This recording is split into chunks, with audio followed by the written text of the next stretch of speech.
Hey, I'm Carson James, and the video that you're just about to watch is about collection. This is an example of kind of diving into the mechanics of it, what it actually is and what it is not, and how you can use that in any discipline to improve the longevity of your horse, improve the balance of your horse, and improve the overall comfort of your horse when you ride him. Hope you enjoy.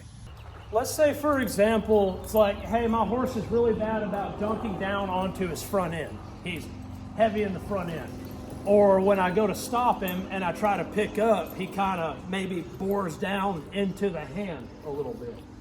It's really good when a horse will give to the bit. That's, like vertical flexion.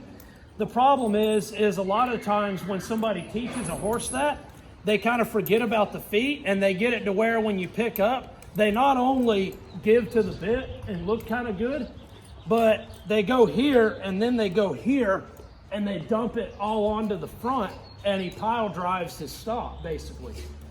So that's why I keep telling you guys, totally forget about the head more or less until those feet are right on the tips of your fingers, until every horse here kind of looks like that roan horse more or less. Canter departures, a nice pretty balanced stop with some speed.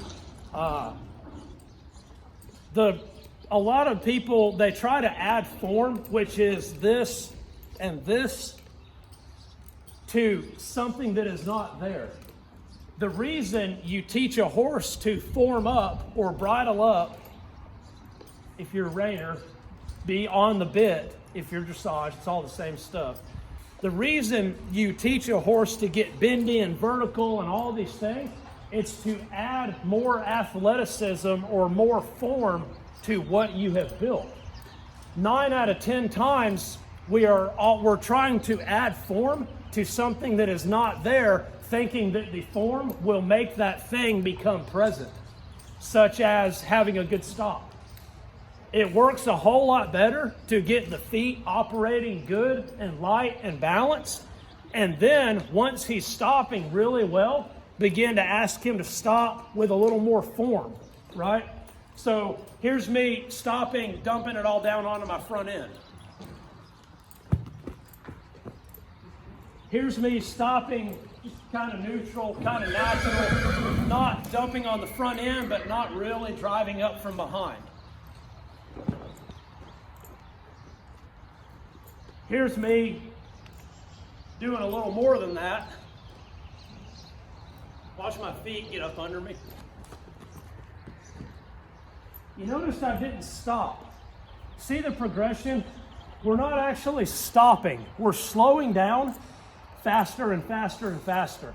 One of the best ways to get a horse stopping really good is don't work on stopping. Work on slowing him down, and then ask him to slow down and start putting more and more effort into it. So this time I'm going to put maximum effort. See how balanced that was? Now, here's me. If my human taught me to just collect at my pole but forgot the rest of me.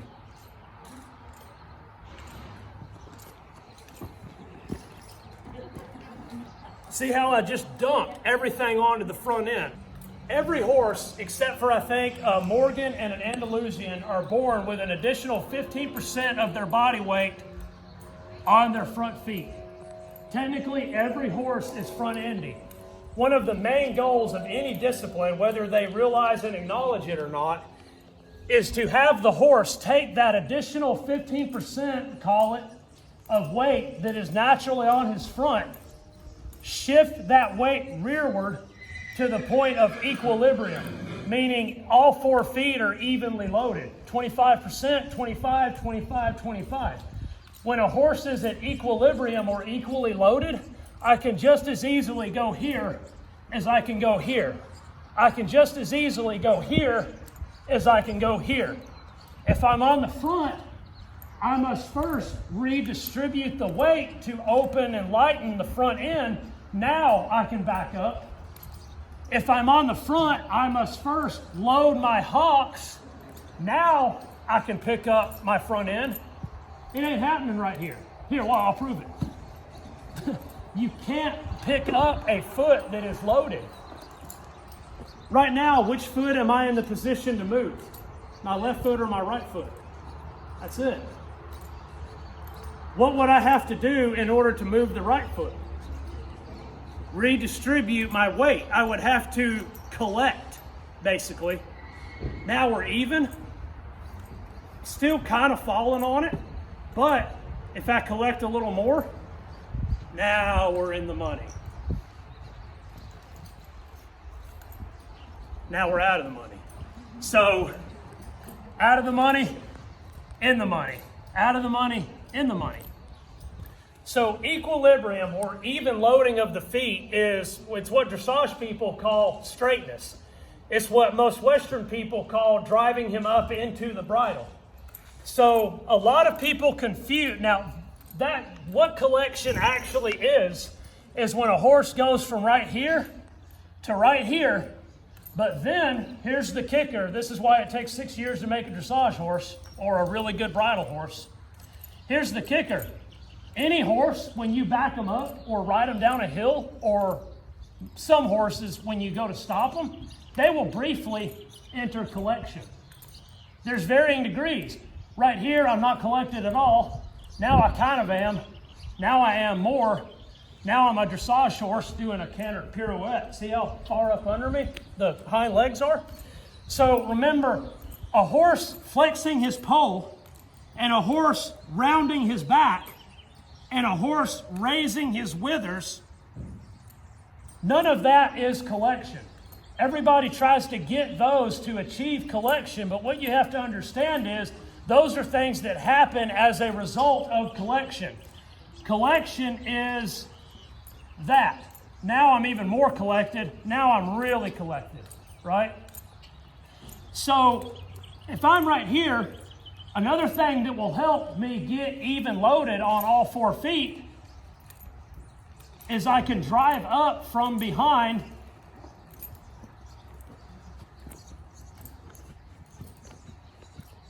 Oh yeah, now we're talking. If I'm not driving up from behind, watch me try to do that again. It doesn't work. If I drive up from behind, you notice how when I'm driving, watch my back. As I drive up from behind, my back has to round. A lot of people spend hours doing an exercise teaching them to lift their back, but if they focus more on grabbing those hind feet with their legs, pulling them up under the horsey, his back will round. So remember, this will not get this to happen. This is a result of this. When a horse collects, they will naturally get an arch in their neck, and their nose will come down and in a little. That's what happens because of collection. That doesn't cause collection. A lot of people go about it backwards. There's this thing called raising the withers. So their withers, imagine they're 2 shoulder bones. Imagine just like 2 paper plates. And then at the top of those paper plates, there's a bunch of rubber bands hanging down. And in between, at the end of those rubber bands, imagine a hammock hanging right there. That's the inside of your horse's skeletal system in between his shoulder blades. Those rubber bands are tendons, and you can actually train a horse to contract and release those tendons where they can literally and physically raise their withers and suck them up between their shoulder blades. It's really funny too, because you're like, hey, will you go measure my horse? And they're like 14 hands. And then if you did want to train him to like raise his withers when you clicked, you could be like, hey, will you go measure him one more time? Oh, dude, I think I'm tripping out. It's now 14 3/4. They can literally raise those withers. So raising the withers, rounding the back, coming up from behind, those are all elements of collection. Now, when collection gets really good, I kind of forgot to finish this part. Every horse, when they stop back up, they'll kind of briefly collect. Where the money is where you can get your horse to collect and then travel forward while keeping his weight rearward. So when somebody says ride the horse up into the bit or up into the bridle, what you're doing is you're putting a little bit of a closed front door out in front of your horse. And then you're saying, go, go, go, go, go, go, go, go, go. Now I'm bridled up, basically. Right here, I'm just normal. Now, bridle them up, bridle them up, bridle them up, bridle them up, bridle them up, bridle them up, bridle them up, and left leg canter or something like that, you know. So, collection, all that is when a horse shifts his weight rearward to his back feet, to where now that 15% is 50-50, and then he's traveling forward. If I'm a horsey and I'm walking along here, and you want to bridle me up or get my hind feet to drive up under me to begin lightening my front end, what you're going to do is what you guys have been doing. You're going to kind of isolate and slow down the front end, and you're going to activate the hind end and have it come up, right?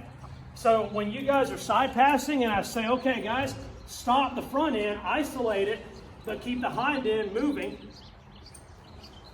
you're about that far away from the same thing you do to start getting a horse to drive up into the bridle or be on the bit or on contact.